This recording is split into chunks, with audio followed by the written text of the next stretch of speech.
Sahanau Bhunaktu Saha Viryam Karavavahai Tejasvinavaditamastu ma vidvishavahai.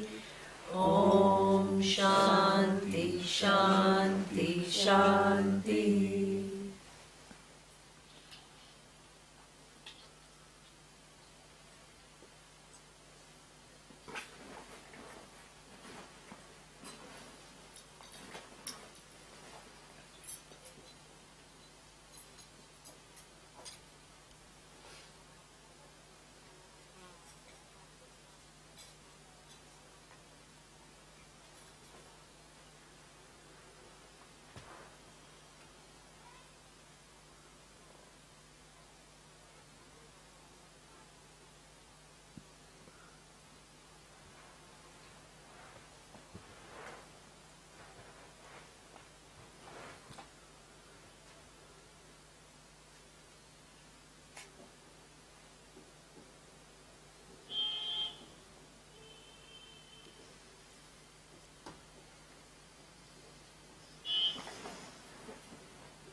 This inquiry into the nature of reality is not just an abstract inquiry into reality. Okay? It's not just some philosophers who are just sitting and thinking about, oh, what's the universe, right? As a kind of one entity who's looking into one given subject matter. Okay?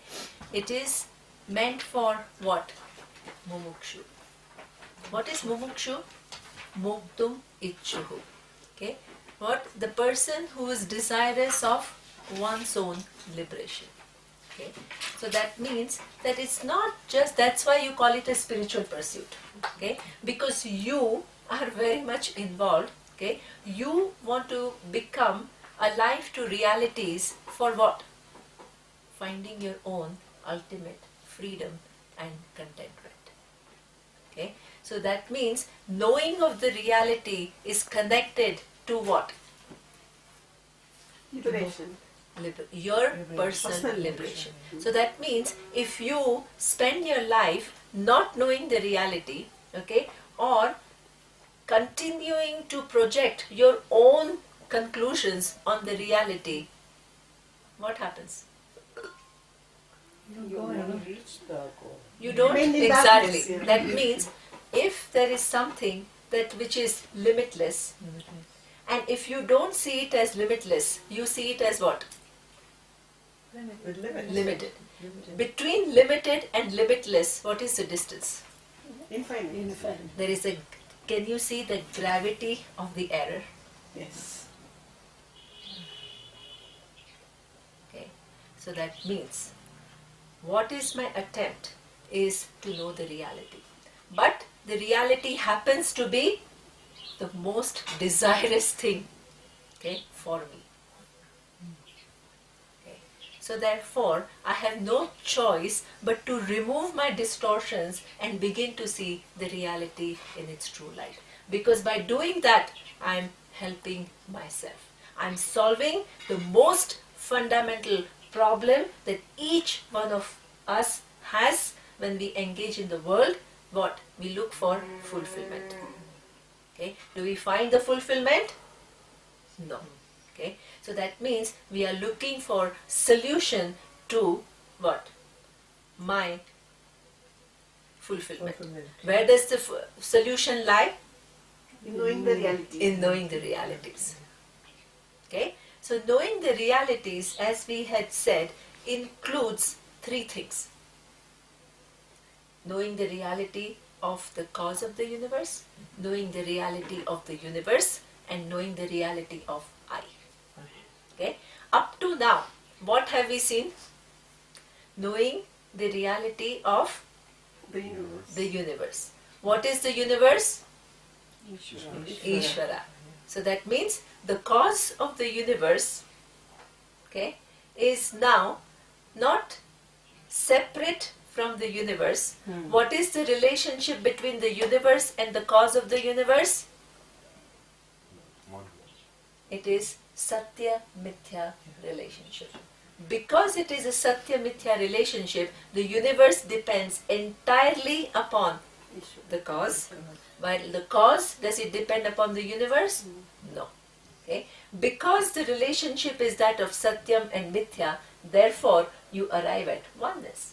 Okay? Because between Satyam and Mithya there are no two things, it's only one. Between Mithya table and Satyam, in this case wood, are there two things? No.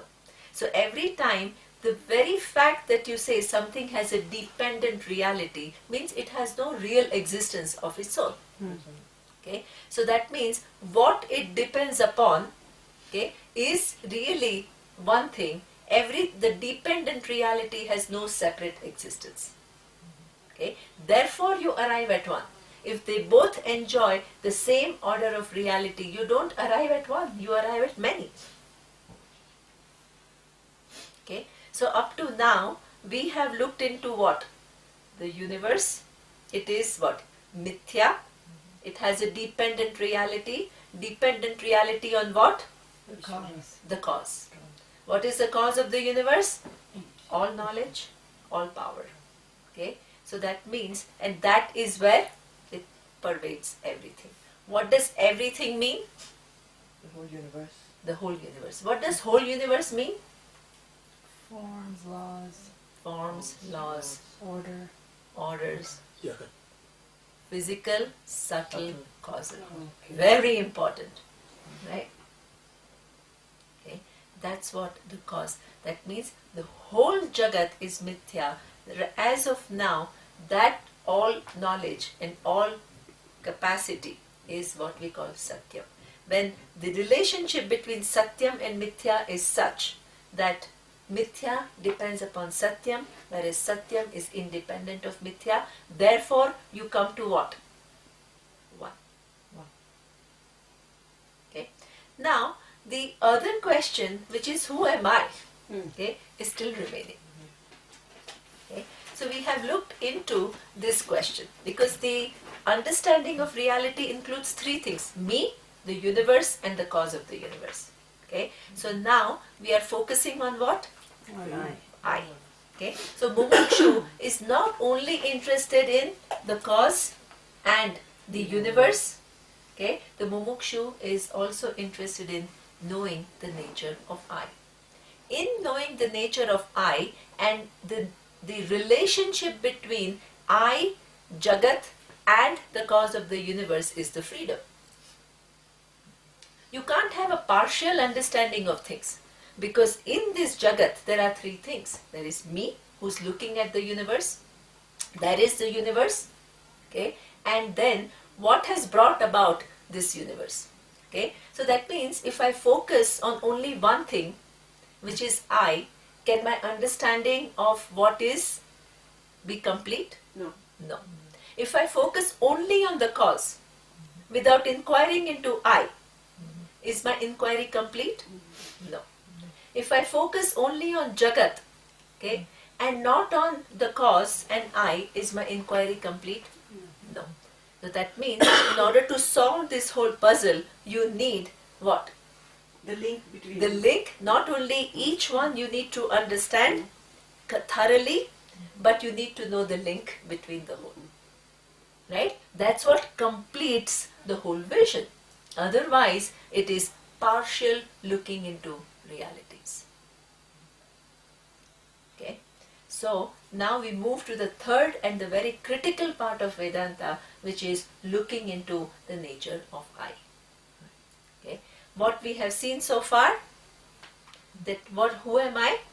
Initially, one thing you have to remember, what we have seen so far, I am the only thing in this universe which is self-evident. Okay? For everything else, for me to know, either I require my perception or my inference. Okay? So that means if I already know that I am, why do I need to expose myself to any knowledge? Yeah, moksha. That means what? I want freedom. What does it then mean? Very good. What does it mean? That my I, as I see it right now, is what? Dependent. It's a very limited sense of I that I have. Right? Clouded by perception and Exactly. inference. Clouded by lots of conclusions. Mm. Okay? Conclusions related to what? My body, Body. connected to my body, the nature of my body. How many complexes? You know, we all understand body is nothing but cells. Okay? But how many complexes we carry within us with reference to the nature of body we have? Mm. Okay? So that means on one hand I hold this information, body is nothing but cells. Okay? But on the other hand, I can have this complex, oh, I'm not fair, but I'm dark. Mhm. Two things can simultaneously exist Yeah. until you assimilate and reorient your thinking where the depth of that understanding is not something floating in your mind unconnected to everything else. Mm. You need to integrate to become one person with one vision, not conflicting ideas all floating around. Sometimes this idea takes over or sometimes that idea takes over. That is your personal growth. You have to take care of it. Okay? So that means these two things can coexist. This is what we call the play of Ishvara, the ingenuity with which Ishvara works. Until you are ready, this knowledge will evade you. Even if you come and you attend, your mind will not create the accurate meaning and not integrated meanings. Okay? Last card is in whose hand? At any given time, who understands how much and how much effort the person makes to make the necessary changes, to own up to seeing this reality clearly without any shades of vagueness, any shades of doubt, okay, and realigning one's being with this vision. Okay, last card is in whose hand? One's own hand. One's own hand, along with what? Ishvara. Ishvara. Because if it is in your hand, next minute you want to become the wise person. Mhm. But you are operating within laws. Mm. Laws of dharma, karma, laws of the universe. Until you prepare yourself adequately, knowledge will keep evading you. It will be either partial, okay, or not available, or not reflecting in your behaviors. It is all just that enough preparedness is not there to become the person who is eligible for holding the totality of this vision and living it.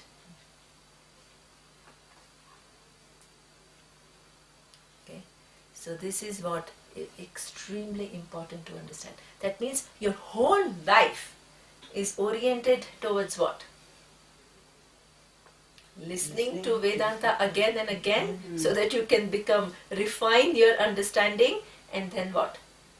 Growing as an individual so you become more integrated person who can hold the vision. What is a human growth? Becoming a sattvic person. What is a sattvic person? Different aspects. Yeah. We saw that. That, yeah. Everything is connected. Don't think that, oh, that is all just, okay, Dhanam I know, and the Yajna, who cares? That's just some Vedic ritual, who cares? No. Okay? All the proper understanding of it all has direct implication of what? You, how you see the Jagat, how you interact with it, until you reorient yourself. Okay, bringing the awareness and the right values. Okay, this knowledge will be far. Ishvara will keep that card. Mm. Okay, if it was up to you, you will choose when the knowledge will take place, but you don't. Mm. No, you don't. Definitely. And how much you assimilate. That means you have to make an effort. Yeah. Make an effort till you are blessed Blessed. with this knowledge. Okay, where the clarity emerges. What do? Gayatri mantra. Every day prey. Okay? Because we are so committed to our thoughts, okay, which seem like great wisdom to us. But they keep us from understanding the reality. Okay? What choice do I have to give up those thoughts? Okay? Why am I investing in thoughts which are keeping me from making me realize I am limitless? What is this great need for me to hold on to my ideas? Ignorance. Ignorance. Okay? I have to remove shades and shades and shades of ignorance, okay, which even does not make me realize the errors that I commit, because my errors become my pet ideas.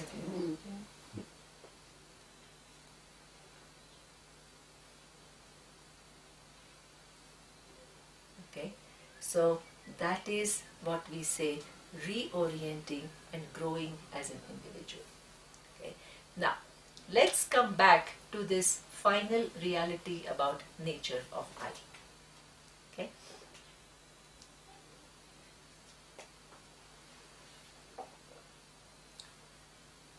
The I, as I said, is something which is self-evident, but it is fraught with all kinds of conclusions.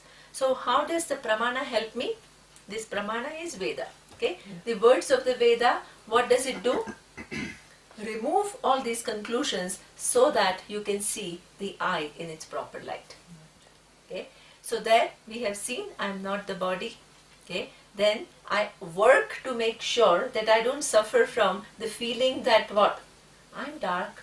Right? Somebody was saying that in South India, the cream that sells the most is Fair what? and lovely. Fair and lovely. Fair and lovely. Okay? That means the beauty is connected to what? Colour Being of fair. the skin. Okay? Being fair means it is not just my body I want to be fair. If I am fair, I am beautiful. Okay? My I gets involved, connected to what? Why not? The color of My skin. in my skin. Okay? Not only it gets connected, there is so much suffering because of that.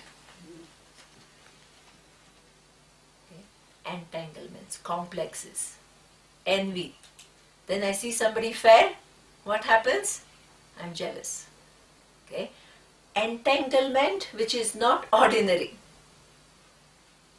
Conclusions within conclusions within conclusions, one whole entanglement of conclusions which are all based on wrong understanding, part understanding Erroneous. or erroneous understanding.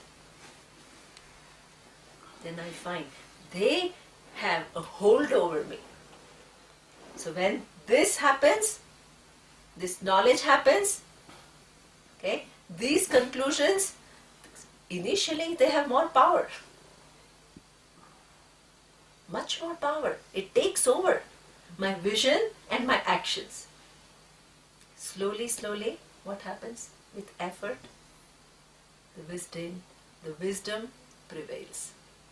The conclusions begin to lose their hold over me. What does it require? My efforts. Okay. The second thing is what we call the mind.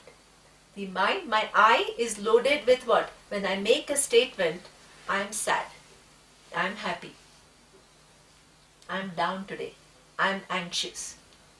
Where is my I connected to? Physical body. The mind. Mind. Okay. What is the relationship? What is this? All these different thoughts we saw. The mind has many different types of thoughts. They come and go. What is my relationship with the thoughts? I'm the one who's creating them. The I. I am aware of my thoughts. Exactly. I am aware of my thoughts. In my presence, the thoughts come and go. Okay. They have the logic of why they happen. That is all within what? The laws. Okay. My experience is how I have interpreted them will create that emotion. All that is taking place. Okay. So it's producing different thoughts. But basically, what is my relationship with the thought? The thoughts come and go. Do they at any given point in time stick to me? No. Okay? So therefore, the thoughts come and go, then who am I? Awareness. I am the awareness which observes the coming and going of every thought. At any given point in time, the awareness is tainted by the quality of thought. Is it? No. Can't be. It can't be. Because if it was tainted, that will become its intrinsic nature, and then it will carry it forward in every other thought. Does that happen? No. Right? When I think of a cow, the thought of cow is totally in my mind, right? When I think of a horse, the cow thought, does it stick to the horse thought? No. Totally goes away. Right? So the awareness, if it assumed the thought, the quality of the thought, what will happen? It will be cluttered with thousands of things that you have thought about. Right now, when I see you, not only this Jay is in front of me, but millions of thoughts that I have thought will all be simultaneously there, and then seeing Jay. Okay? Because that's why you see logic. Okay? It's nothing to do with belief or anything. Just simple logic. That's where you need clarity of thinking. Whatever is my real nature, okay, that is something that I cannot get rid of. The thoughts come and go, they don't stick to awareness. Because if they stuck to awareness, awareness would be carrying infinite amount of thoughts with it. But right now, is my mind loaded with infinite thoughts? No. It's fresh to see another thought totally just by itself. Okay? So this is what you see. Awareness is already free.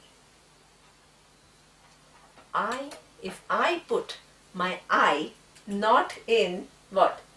The body or the condition of mind, which is nothing but thoughts, but in its right place, in awareness, what do I discover? My awareness is already free from everything that is happening in my mind. Okay? It is one thing which is just witnessing everything that is going on in my mind, but it's already free. So that means the association of awareness with mind is bringing bondage. Okay? Mind is limited. It has a lot of thoughts. Some very welcome by me, some not so welcome by me. Okay? As long as the error remains that my I is as good as the condition of my mind, okay, then what? My limitation, is the mind ever going to be perfect? Never. Because mind is one instrument. Okay? And even though it is an ingenious instrument, it is a limited instrument. Okay? Now that instrument can be useful. Generally, I use that instrument, mind, to know things of the world. Okay? Now, you're using the mind, the instrument, to do what? Think. To think and arrive at its own truth. You're using it differently. Because everything else you see through perception and inference. How do you know? Through perception and inference? No. I is self-evident, but you use the words to free the I from all the conclusions that you have made about I. Okay? And I, if it was already bound, then what? With your effort, being limited effort, will it produce absolute freedom? No. Okay? That means the only solution is my I is already free. Then only there is freedom. Because if it is, the intrinsic nature is bound, can you do anything about it? No.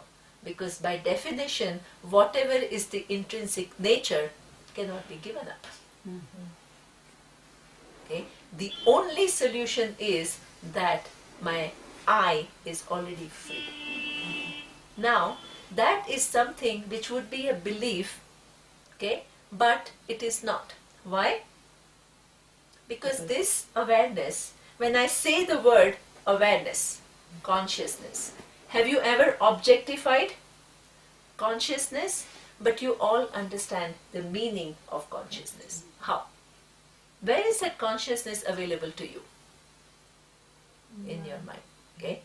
And in that mind, that consciousness is available to you. Therefore, what happens? That consciousness gets mixed up with thoughts. In your understanding. Now, what does Vedanta do? What does Surya show you in the meditation? Trying to separate the two. Exactly. Trying to separate the two is something which is tricky. Okay? Because generally then you will assume as a result, right, what will happen? You will find awareness which is totally separate from thoughts. But how is this awareness given to you? But the thoughts. In form of thoughts, and then at times without thoughts. So what you have to figure out? that awareness is at times with thoughts, at times without thoughts, therefore it is free from both. If it was given to you as a detached awareness, okay, or even after inquiring, if you think it will be kind of one, it will be available to you as some detached awareness which is one whole, then you are hooked for your life. Hooked for your life, trying to separate awareness from the thought. And trying to experience that awareness as one limitless thing. Okay? That's what that cleverness of the whole thing is. It's available to you through your thoughts and also without your thoughts. So that's why by inquiry, what do you say? If it is available to me through my thoughts and without my thoughts, I am free from what? Both. Okay? It is the invariable presence which is there when there are thoughts and when there are no thoughts. Okay? You undo that tangle not physically, but what? Through inquiry. Okay? Awareness is already free. Knowing that reality about I leads to what we call freedom. I'm already free. The problem, it was what? That of ignorance. I did not know it, that it was already free. What is the solution? What is opposed to ignorance? Knowledge. Okay? For any knowledge, you need what? An appropriate means of knowledge, method. Your perception and inference, do they come in your hand to remove this? No. Because I is not given to you as an object. Okay? So you need a methodology which will make you see your real nature. The words. How do limited words convey to you the freedom from limitation? How? Because of consciousness. Because the words are employed with a certain deliberate meanings. Okay? Where the teacher uses limited words but creates certain meanings which will make you see the freedom. It's like mathematics and equations. Exactly. So that means you use what? Mathematical equation to indicate what? The solution. Yeah. Or at times infinity. Okay? You use limited words, but what are the meanings created? Unlimited. Because the teacher, this is why the need for a teacher. Okay? Everything that I say, when I say consciousness, it will create what? Limited meaning in you. Now, what will happen? You'll think, I am this awareness, which is independent of the body, mind, sense complex, right? So then He is awareness which is independent of body, mind, sense complex. She is awareness which is independent of body, mind, sense complex. He is awareness which is independent of body, mind, sense complex. Right? So you've understood my words and you have created a mental picture of what the nature of that awareness is. Now the teacher has to take you further and say, no, that's not what it is. Okay? This is what we call sophisticated methodology to lead you to see what is. Okay? Now, the next step, I have to remove this notion. Okay? So that means now we have to re-examine and say, are there many pockets of awareness? No. No. Why? Because awareness is the whole. Wonderful. How do you know? That's true. The answer is right. A would be logical based on everything you've said. Yes. If I accept everything else you've said, then how can there be separate awarenesses? Okay. And B, I think we know it. We already know it. If We may not everybody knew understand. it, We may not understand it, but we're listening to you because we already recognize it. That's why. Okay. Now, you have to, in fact, Vedanta is a little bit more inquiry based, right? So we have to say, use our logic again, okay? And we have to say that if my awareness was different from his awareness, I have to give some attribute to my awareness which will distinguish it from his awareness. Okay? Thoughts. Exactly. So that means my thoughts are different from your thoughts, right? There is no doubt about it. But I have already dismissed the thought as being awareness. Okay? So that means I have freed the awareness from the quality of thoughts. Okay? So that means which attribute you will put to, when I say two things are different, how do I say two things are different? One has one attribute and the other one has another attribute. Mithya. One is mithya and one is satya. Exactly, right? So that means with awareness, once I have separated it from the thought, what is the attribute of my awareness which would be different from his awareness? Can you find any attribute? No, exactly. You don't find an attribute. So therefore, logically, you cannot say that my awareness is different from his awareness. You see that? Yes, yes. It's all pervasive. It's all pervasive. Exactly. You have to. Otherwise, it's just, yeah, I feel it, I know it. It's not true. No. The first thing I said was, based on everything you've laid out, Yeah. the logic points to that. Yeah, exactly. Second thing was Yes, something else. exactly. Right. So that means you cannot give any attributes to awareness which will make my awareness different from any other awareness. Okay. So that means awareness is one whole, all pervading awareness. Okay. But the illusion is what? That awareness seems to be confined, fragmented, confined to one given body, and then it takes on as though the attributes of the body, the mind, and whole life is lived what? Thinking, imputing all these qualities onto awareness.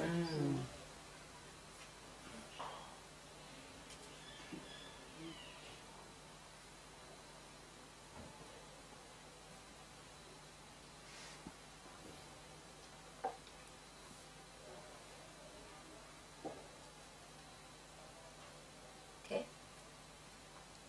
Then, still one more. Yes, exactly. Now, that means I have freed my awareness from any attributes. I have made it all pervasive. I have made Ishvara all pervasive. Okay. Now, the final thing. What is now Ishvara? What do I understand as all knowledge, all power? What do I understand the nature of I as awareness, all pervasive? Now, I need to reconcile one last thing. What is the relationship between awareness and all knowledge? Which is Ishvara. Which It's the has same thing. exactly. How? Yeah, go through the logic. Correct. The answer is right. Because since awareness is all pervasive Yes. and it is independent of everything, and since Ishvara is also. A plus. Yes, Okay. yeah. What is the relationship between all knowledge and awareness? One question. Independent. Which one is independent? Oh. No? The Ishvara is independent. Is Okay. it? Ishvara is always independent. Yeah, Ishvara is the Follow- independent. say what you said. Only one thing. Okay. There is only one thing. You can't Yeah. have two things, Yeah. right? So you have to refine a little bit. Okay?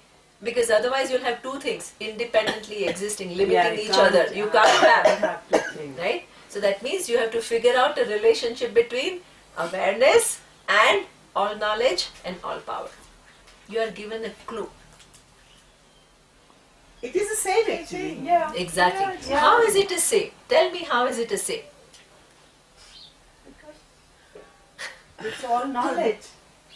It's just Well, awareness Think is the about it, I will inquiry tell you. that you have made to understand all knowledge. It's the inquiry that has led you to all knowledge, and then you realize it's the same thing, because you would not have awareness if you did not understand all knowledge,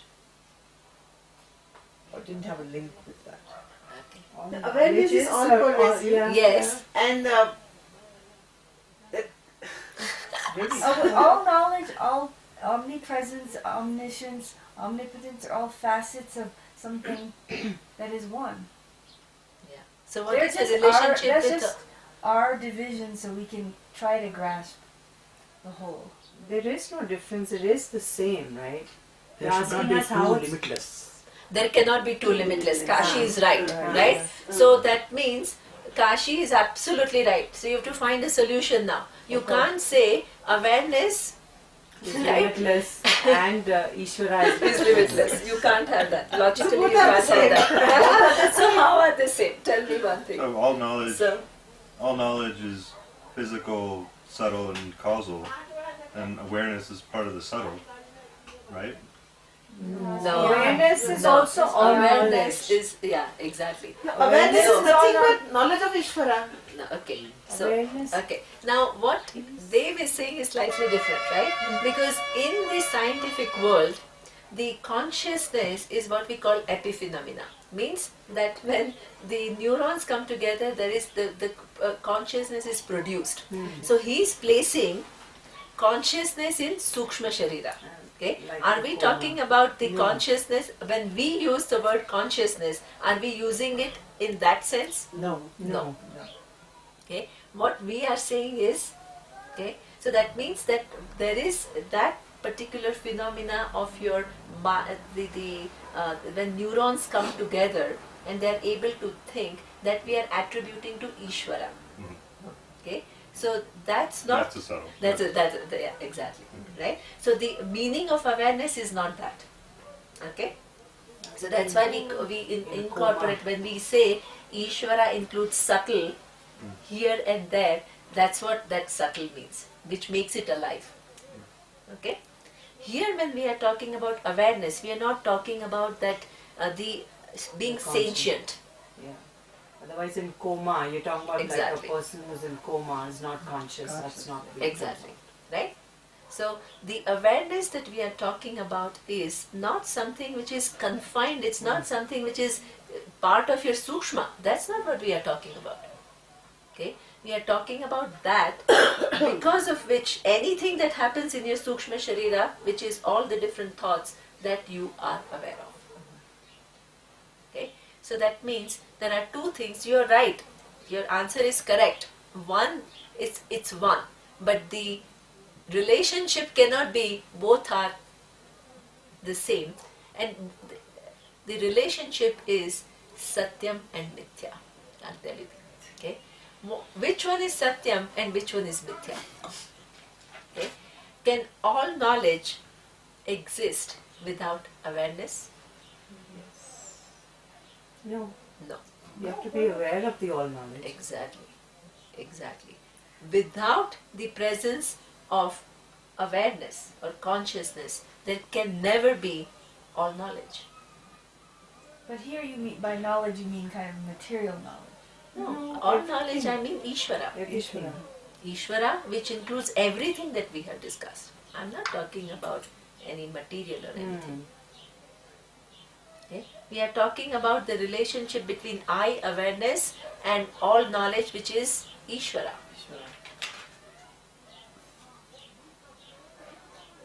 Can you repeat that? Okay. If I look at my own intelligence, it will give me an insight. My intelligence, okay? Which has a dependent reality and which has an independent reality. Between awareness and intelligence, which has a dependent reality and which has an independent Intelligence has dependent. reality. Exactly. Right? In my intelligence, when I look, intelligence has a dependent reality because intelligence cannot be without awareness, but awareness can exist without intelligence. Why? Because when I go to sleep, there is no such thing called active intelligence, but I am very much there. Okay? Awareness is free from being any attributes of intelligence or anything like that. Intelligence, we saw, is one aspect of antakarna. Right? So that means the relationship is between what? Satyam and mithya. My little intelligence depends entirely upon awareness for its existence, whereas awareness is independent of intelligence. Now this little awareness, okay, now you make it into all intelligence. The relationship between intelligence and awareness will remain the same, whether it is little intelligence or it is all intelligence. Okay, that means even for all intelligence, okay, to exist, it requires awareness. Right? So awareness is the final truth, Satyam.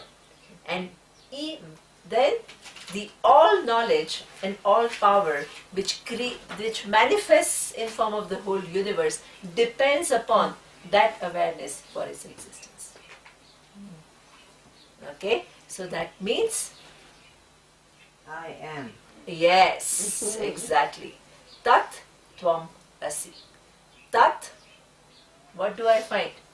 Tat, Ishvara, all knowledge and all power.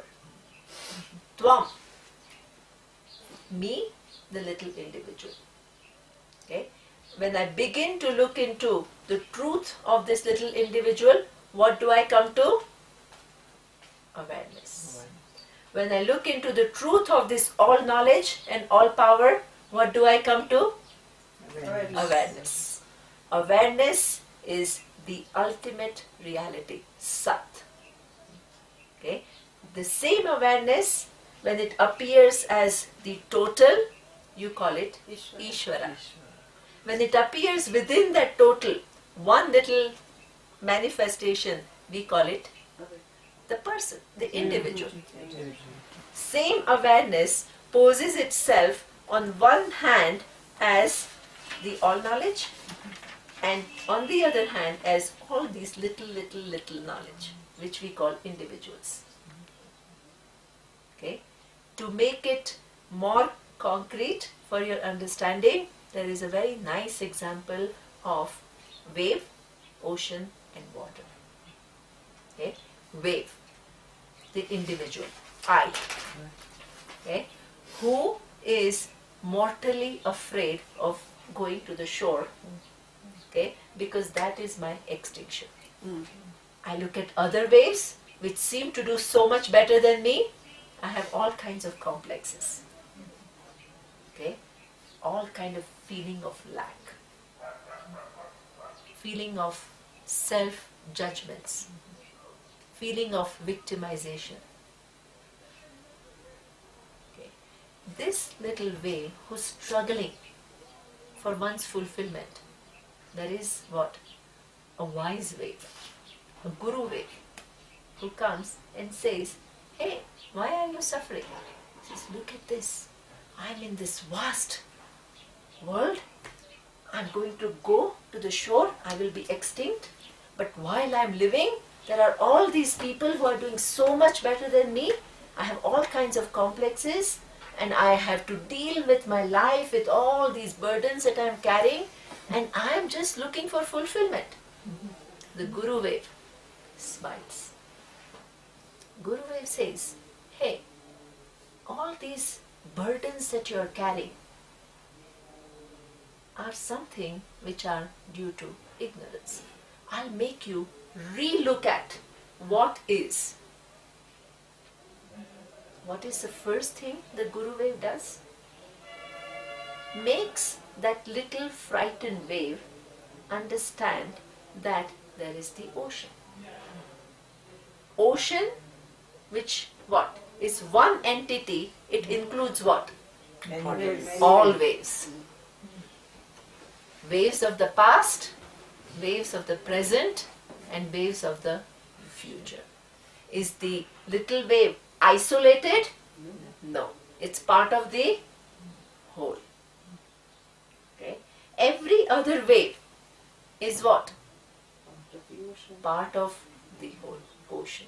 The ocean contains everything. The little wave who was initially frightened and isolated begins to have some sense of belonging, because it doesn't see oneself as one separate entity who has to fight every force to manipulate in order to feel good about oneself. It begins to see itself as part of one whole system of things. That whole contains every part. Begins to relate to the world differently, keeping in mind what? The ocean, the one's relationship with ocean and everybody else's relationship with the ocean. All the actions, yajna, tapaha, danam, everything is now done, but what? Keeping what in mind? One's connection with the ocean. Now, the Guru Wave thinks, now this person has been nurtured enough. Let me take that person to another step. Okay. And he says, okay, now you have understood that you are really part of the whole. But I'm going to make you see the reality in a slightly different way. He says, now I'm beginning to show you something else. Okay? This wave, this form, when you look into the nature of this wave, what do you find? Water. Okay? And you look into this whole big entity called ocean, Ishvara, which contains not only one wave but all other different waves of the present, past and future. That huge Ishvara, which has its own laws, within which each wave has its own life, its own experiences of being big or small or privileged, non-privileged, from one aspect, the other aspect, the struggle. Okay, there is this huge entity which puts every wave in its position and gives the experiences that the wave is going to have, which are all different experiences. Okay, but look at the content of that ocean. What do you find? Water. Okay, water is the final reality. When it appears as the ocean, it is what we call the totality. The awareness is the final reality. When it appears as the all knowledge and all power, you call it what? Ishvara. When it appears as a little wave, you call it what? The individual, the jiva. What is the teaching? The Jiva and the Shiva is the same. Exactly. The truth of individual awareness, Sat, Chit, Ananda. Okay? That is the truth of what? Ishvara. In terms of upadhi, in terms of appearance, they are different. Wave is different from the ocean. Wave is one individual and ocean is a vast entity which contains all waves. unto which all the waves will come and go, and the whole arrangement, the intelligence which decides which wave comes where and what experiences it will have. Okay? But ultimately, that ocean also is what? Nothing but water. If this little wave who was struggling in life understands all that is here is water, which is on one hand appearing as the ocean and on the other hand appearing as wave, what happens? That wave is what? Enlightened wave. Because the understand why is it enlightened wave? Because it's alive to realities. It is not making any error when it is seeing the world. Okay? Who has made this possible? The possibility exists within this universe. Okay? Possibility, where there is a veil, okay, there is a capacity to remove that veil. Okay? In the Ishvara, is there ignorance about what is? Can you impute? No. So that means, but from your standpoint, there is ignorance because you don't see the world as it is. So where does the capacity for you to remove that ignorance come? Within the order of Ishvara. Okay? And it is really, when you are being exposed to this teaching, Ishvara is showing, hey little child, you and me are the same. Through whom? Through a teacher. What has teacher done? What has teacher done? Produced any reality? Me? My thinking? No. The teacher has transferred the entire wisdom as it is without adulterating it with one's own limiting notions. Okay, this is the teaching. Okay, so now the mumukshu understands this reality. In understanding this reality is the freedom, without which the freedom is not possible. Okay, now the next verse. Satbhave sadhu bhave cha sadityetat prayujyate prashaste karmani tatha tat sat shabdav patha yujyate. So that means the whole commitment now, is it true that when the teacher has shown the whole picture, everybody has understood exactly accurately? No. No. Right? So that means, like Meera was saying, I really need to understand it, hear it couple of more times, a few more times. Okay? So what is it? Okay? That pursuit, it becomes a life pursuit. It's not just something that you, oh yeah, okay, now I have nothing to do, so let me go to 10-day Vedanta retreat. No. Okay? That is something which is key to my fulfillment. And the vision is too big. And if I miss out on this reality about myself, and if I don't understand myself as awareness, which is not only the truth of one individual, but the truth of Ishvara, okay, and continue to live as an individual, what is the nature of my loss? Immense. Okay, so that means that becomes a life commitment. Because it is not for the sake of the teacher or sake of anybody else that you are learning. It is for whom? It is for you. And who is the loser if one chooses not to expose oneself and make adequate effort to understand this fact? Who's the loser? Oneself. Okay? So this is where he says, Sat, the truth, knowing the truth becomes the priority of life. And then, what then becomes the priority of life? Preparing oneself so that one gains clarity in this vision. Not only gets clarity in one's vision, but takes care of all the obstructing part which does not enable one to live that vision of oneness. Okay, so that means the whole thing is reinforcing. Okay, one thing reinforces the other. The more you listen about this reality, the more proper perspective you will have to take care of your challenges in your personal life. Because no longer your identity is me, the isolated being who has to confront the universe. The scales of vision have undergone a change. You are equipped with a lot more knowledge and wisdom to now redefine your life. Okay? The more you help yourself by integrating that vision into your day-to-day life, what will happen? Less entanglement, less burdens.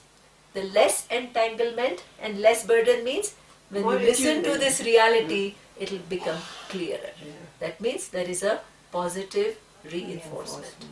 Okay? One thing helps you start a virtuous cycle.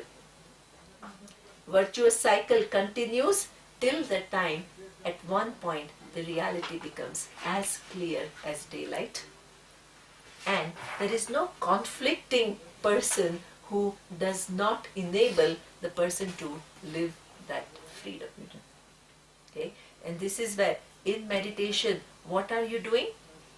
Not only you are thinking and you're bringing some focus to the mind so that it can understand these finer ideas, you are releasing it from all the different things that are stored. It is what we call the process of contemplation. Meditation acquires a huge place because to make this vision and to live that vision, you need to deal with yourself. And you need to understand what is being said with a certain clarity, with certain depth, with a certain, without any creating your own ideas which are not exactly saying what it is. Okay, so this is what the whole pursuit becomes. Meditation is a very integral part of this pursuit, but by itself, without the support of this knowledge, is just a technique to quieten the mind. Okay, so the whole priority becomes Sat, the truth, connecting to the truth and preparing myself for it. But does it then mean that I deny myself everything else? No. Right? Everything else I continue as before. What has changed? Perspective. Perspective. Exactly. That is what we call living with a vision, living with freedom. Okay? It is just change of perspective. Externally, things may or may not change exactly according to your wishes. But what has changed is scales of your understanding, within which there is a lot of freedom. You continue to engage in the world. You may get things that you want, you may not get things that you want. But what is your vision of yourself? Limitless. Limitless, absolutely. And that limitless, as though, has taken a form. So what do? Have fun. Use that form to do the best that it can do. It's a privilege. Otherwise, that individuality becomes what? A burden. Now it becomes a privilege. It gives you the capacity to express all your talents, all your, skills, all the contributions that you can make. That is what we call Jivan Muktaha. While living, you are free. Because of what you understand. Okay? Our whole scriptures show that. Okay? Lord Krishna, the life, as I had mentioned earlier, is not the best kind of a life where everything happened exactly according to his wishes. No. Many, many things happened which were totally traumatic. Okay? But was he ever burdened? He was always what? With his flute. Was he all straight and upright? He was always a little curvaceous. What? Enjoying life. Ananda Swarupaha. Ananda Swarupaha? How can somebody who grew up in a jail, who was born in a jail and grew up with not even his parents, how can he just have that ananda? How is it possible? I would be spending whole life thinking, oh my God, poor me, my childhood experiences are so difficult, how can I get out of it? Okay. Scales of one's wisdom and one's effort. It's not to glorify Krishna. The teaching is to make you see that you can be that Krishna. He says, not Krishna says to Arjuna, between you and me there is no difference. And through this teaching, I'm going to show you how. Same dialogue that happened between Krishna and Arjuna is reproduced here. Okay. Each one of us comes with wanting what? Our own solutions, our own freedom. Okay. What does the teacher do? Make you see that you are totally free. Not only you are totally free, you are the limitless. Here and now. Okay. What makes it possible? The order. Don't think that you have just come here. Yeah, I felt like coming, you come here. No. There is a grand arrangement. Who meets who? At what given point in time? Impels who to decide what? It is all part of one grand scheme of things. Okay. Unless you deserve it, this opportunity will not come. In the vision of the order, the time has come for you to know this reality about yourself. What does the teacher do? Sahana bhavatu. Makes the maximum effort to make you see the truth so that you can own it up. What gives? Somebody, Parijat was asking, why am I kind of quiet at the beginning of the class? Now I'm going to tell you. Because I wanted to keep it till the last minute. I pray to Ishvara, please let the truth pass through me. Let not my buddhi cloud any understanding. This is what I pray. That's why I gain certain depth and I speak not from my little Neema. I have a responsibility to convey this vision. Okay? So this is what this whole teaching is. It's much bigger than me. I'm just a little person who I consider blessed to impart it to people. Okay?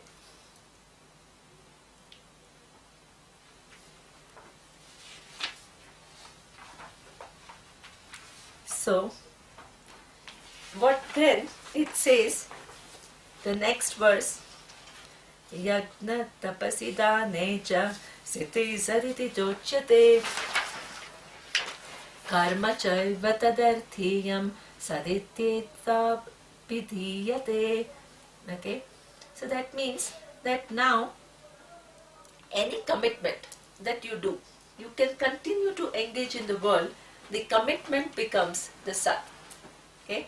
Life, that means artha, do you need to remove artha in your life? No.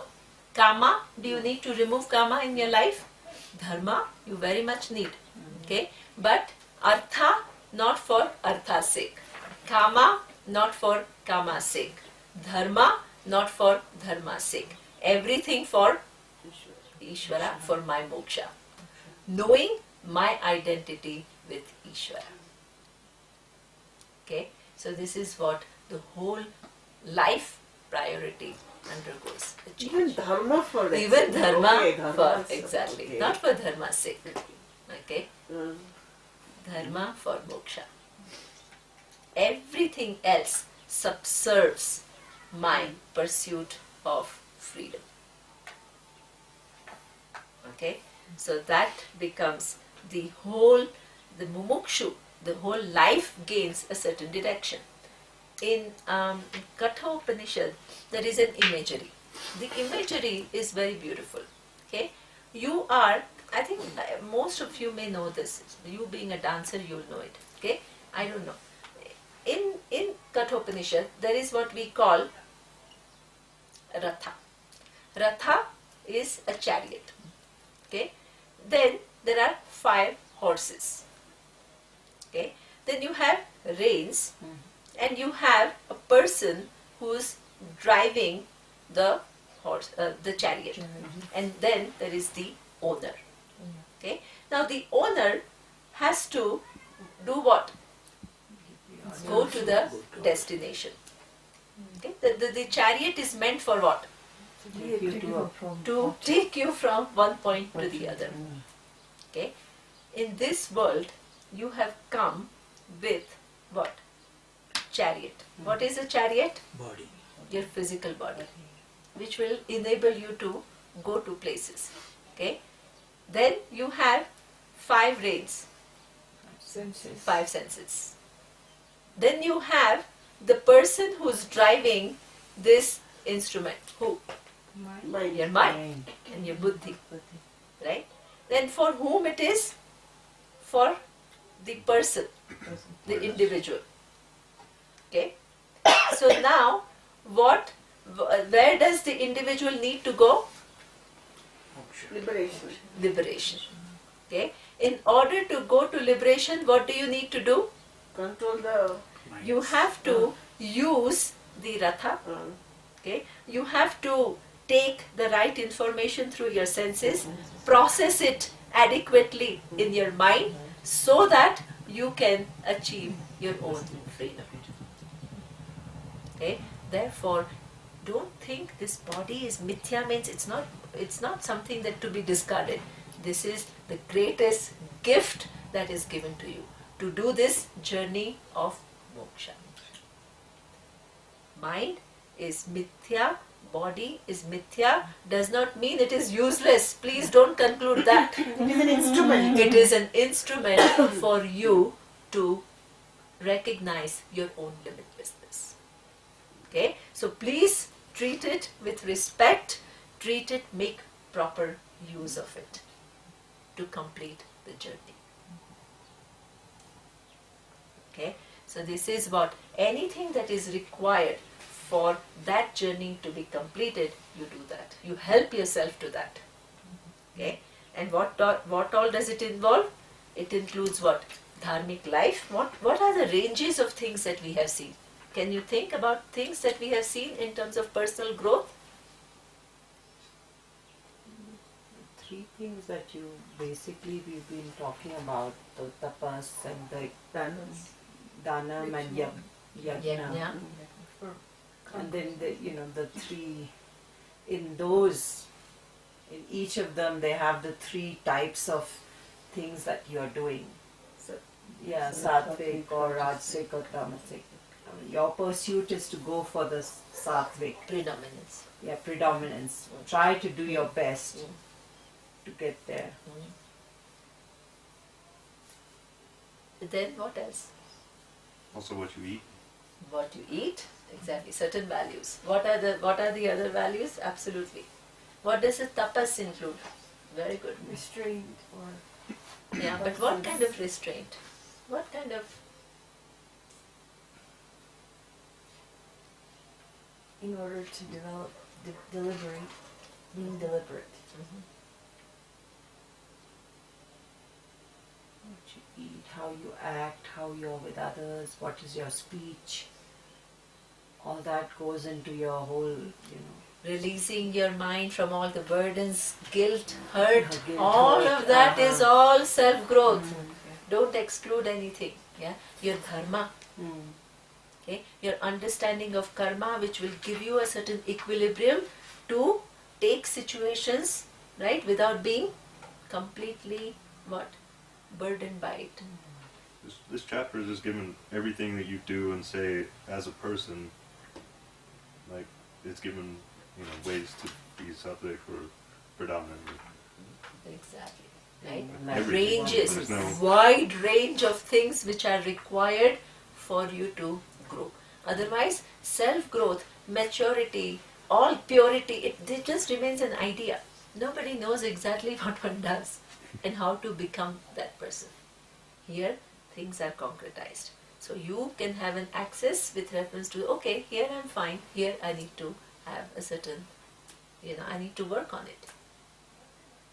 Okay, so this is what becomes the whole thing about karmani, karma, and everything becomes tadarthiyam. Tadarthiyam is for the sake of your own knowledge. Okay, the karma, yajna, tapasi, dane, everything is done not for its own sake, but what? For connecting you to the final truth about yourself.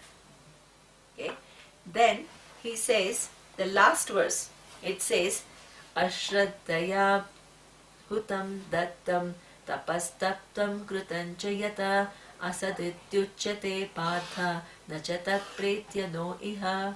But this any living that is done with this, without what? Shraddha. What did we see was Shraddha?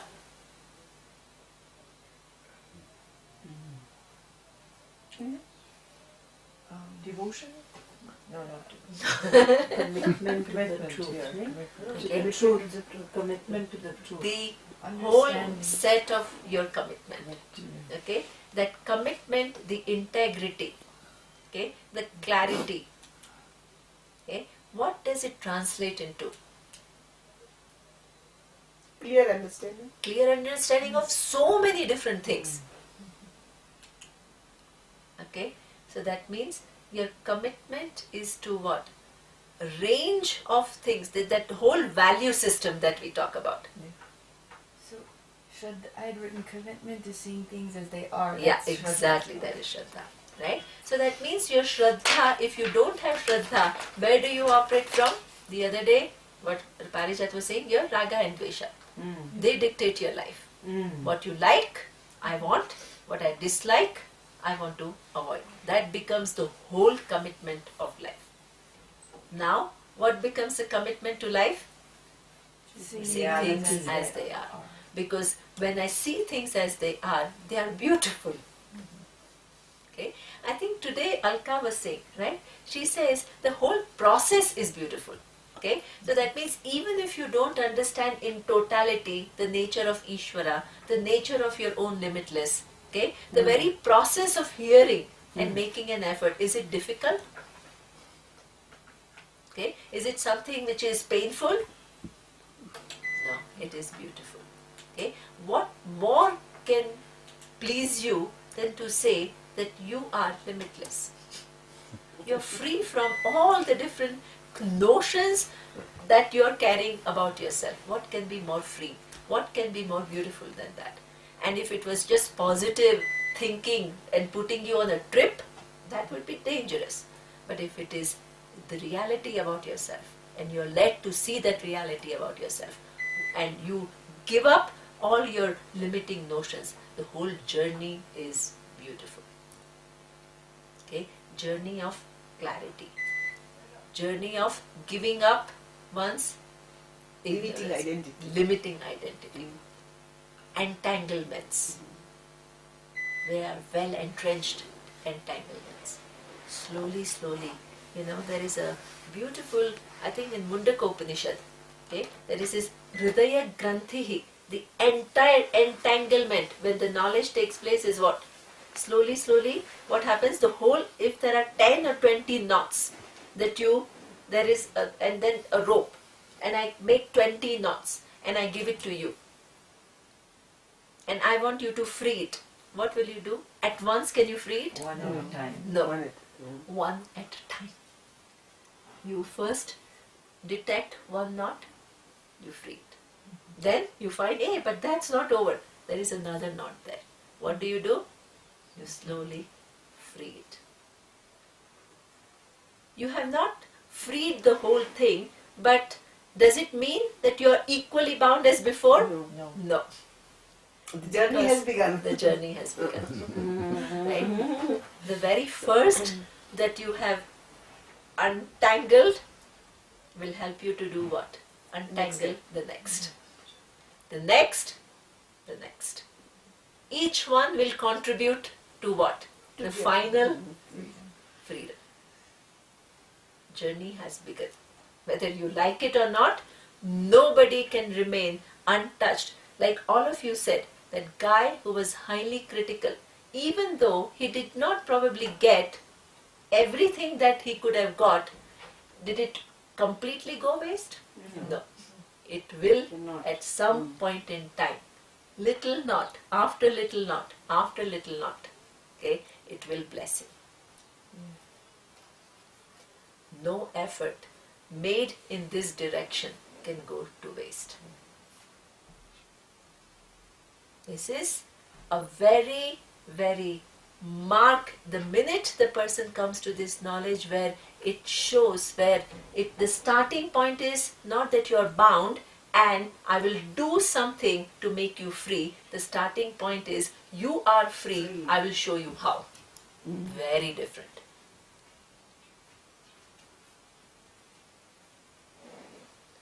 Totally different.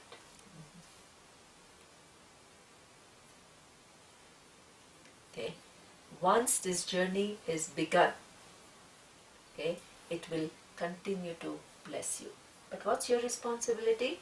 You have to make some effort to what? Undo the knots.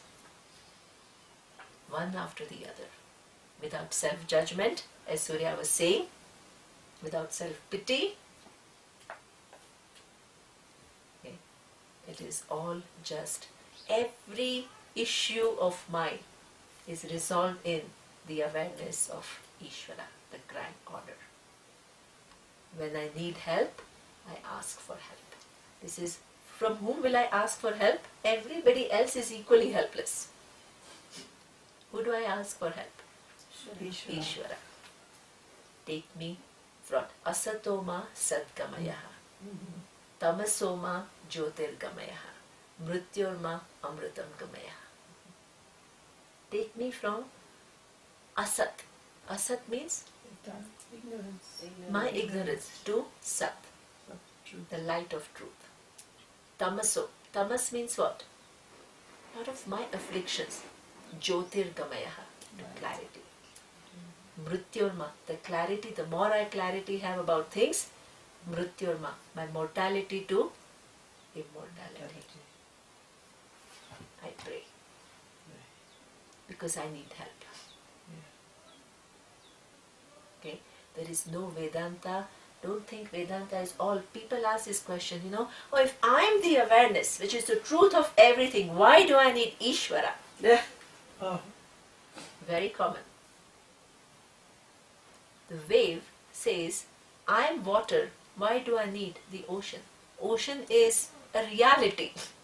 Even if it is not the absolute, you can't, if your search is for the truth, can you ignore the ocean? No. Because the very presence is what? Within that ocean. Can you ignore the ocean? No. I guess no. Okay? It would not be That will. means you have to see totality of things. You cannot be partial. Okay? You need the grace of the ocean.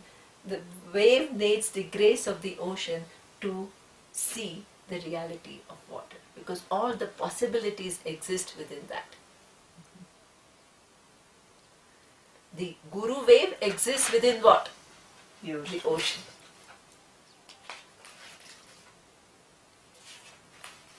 Okay. So this is what it says. If you don't have that proper shraddha, proper understanding of what you are looking for, what will get you what you are looking for, okay, whole life is done what? He says, even if you do, okay, tapaha, danam, everything you do, it is going to be what? With partial understanding, not with total understanding. Okay? Don't think that only people who come to Vedanta, only those people are ethical. No. No, there are many people who are extremely ethical. Only people who come to Vedanta do charities? No. Many people do charities. Okay? Many people are contributors. Don't think, I mean, people are contributors without coming to Vedanta. Don't think that it's only Vedanta which will make you all this. No. Okay? But when they do everything, okay, The when they give understanding. charity, the understanding is there but partial. Okay? Not the total. Okay?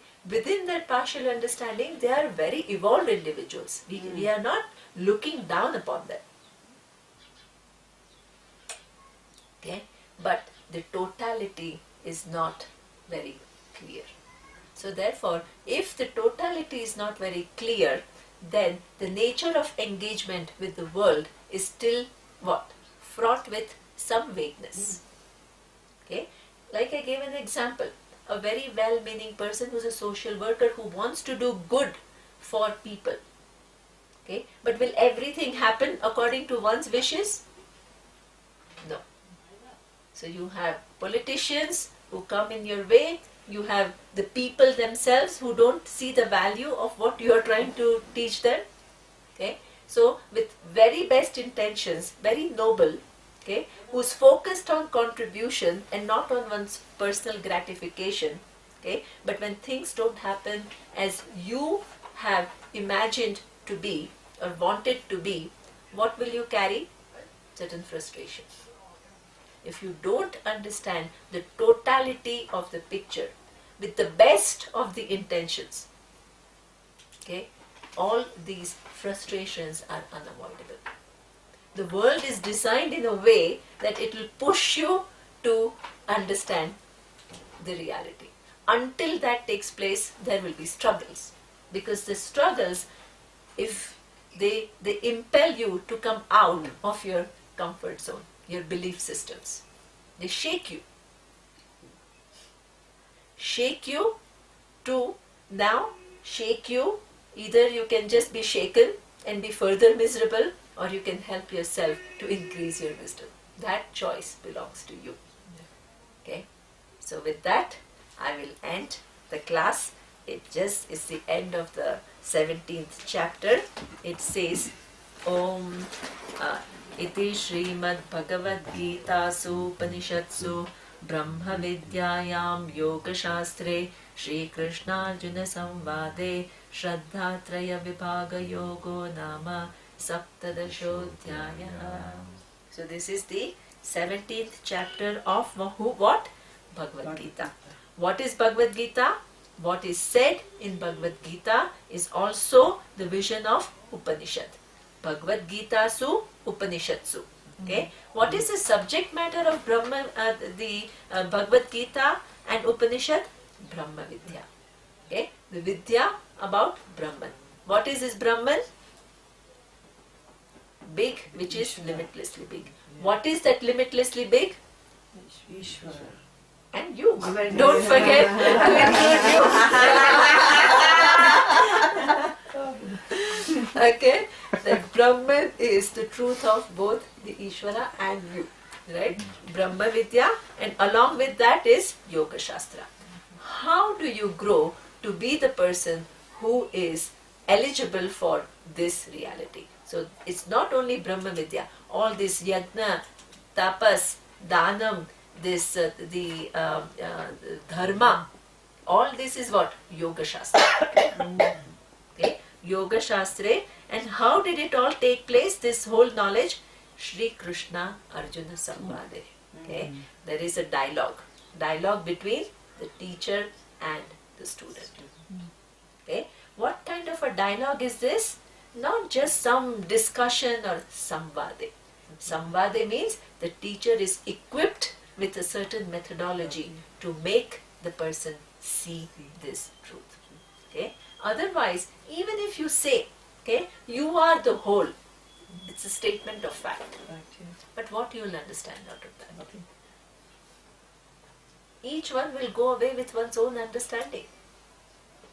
Okay? So that means the understanding cannot be fraught with vagueness, error. It has to be in keeping with what is. So what does the teacher do? Makes sure that what is the intention of the Shastra is transmitted accurately so that the knowledge can take place in the mind of a person who's listening. Shri Krishna, Arjuna, Samvada. It's not just Vada. Vada is discussion, dialogue. Samvada means Samyak Vada, where there is exchange of meaningful information. Okay, Samvade. What is the name of the chapter? Shraddha Traya Vibhagaha. Okay, the threefold of the Shraddha. Okay, Satviki, Rajasi, and Tamasi. Shraddha is the commitment and vision and set of values with which you live your life. Okay, that is what is called the 17th chapter. Om Tat is Sat. Okay, what is Tat? Om. Om is Ishvara. That is the truth. And it is the truth of not only Ishvara, but the truth of myself. Okay, so that's it. Thank you for giving me an opportunity to share this amazing teaching. I don't take it lightly, and I try my best to transmit it in the best manner possible. Thank you.